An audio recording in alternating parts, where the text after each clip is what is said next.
I would try to find something that is not easy to start. Like, okay, let me provide an example. Anybody can start a cleaning company. Anybody can buy an old truck and start a painting company.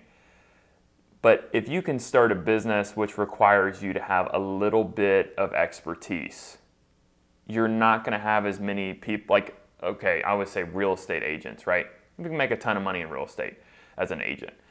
But it's going to be very hard for you to gain a ton of market share in that business because it's so easy to get in and out of. But a specific type of real estate, like, hey, I do commercial industrial buildings. I help build warehouses. I help find places, right? That's a business because then you have an expertise.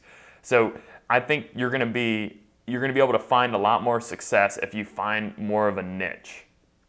Okay, and because you can go grab money real quick starting a cleaning company, and then you're going to grow it to a point, and it's going to be hard for you to bust that ceiling to scale, but you can still do it.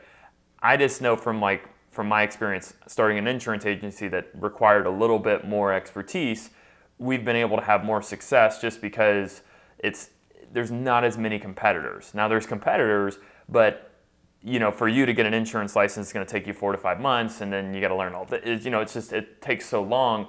So I always challenge people, hey, whatever you're working in right now, if there's no opportunity for you to work in that area, let's say you're working at Walmart. Okay, well, you still know something, even though you're working at Walmart. You still can kind of start to understand supply chain. You can understand how people buy stuff, and you could potentially look for opportunities within, starting a product and selling it, or whatever it is, maybe wholesaling, like you said, the reselling business, whatever, or businesses that interact with Walmart, right? Somebody's picking up the dumpster at Walmart. Somebody's painting the inside of Walmart when it needs to be fixed. I don't know, but you think of that entire grocery store. There are so many businesses that interact with that grocery store that are not as big as Walmart. So even though you're just a stocker, stocking the shelves, there is opportunity around you everywhere. You just have to look for it, and then when you find the opportunity, like you said, the kettle corn business. My dad actually has a kettle corn business. He retired from the painters union.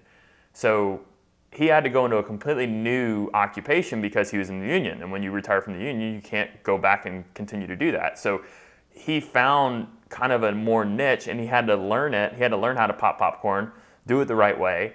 But he saw it at a fair, and this guy was super busy, and he started talking to the guy, and he started doing more research, and he was like, oh, this is a good side hustle that I can start. So a lot of people think, oh, I don't know where to find a business. It's like the first thing you need to do is look around where you're at. There is opportunity where you're at. And I always say, you have opportunities that other people don't just because where you're at in life. And a lot of people don't know where their opportunities are. Now, you have to go find them. And that's, hey, I'm going to look into starting this type of business. Okay, well, that doesn't make sense. Like Cami and I, my wife, we've thought about probably starting 10 to 15 businesses this year. I thought about starting a virtual assistant business. Hey, so many businesses in our local community, they need workers, but the workers are horrible. Nobody can find great workers. Like, it's a big headache. Okay, sounds good. Let's start a virtual assistant company. We started doing the math, started doing everything.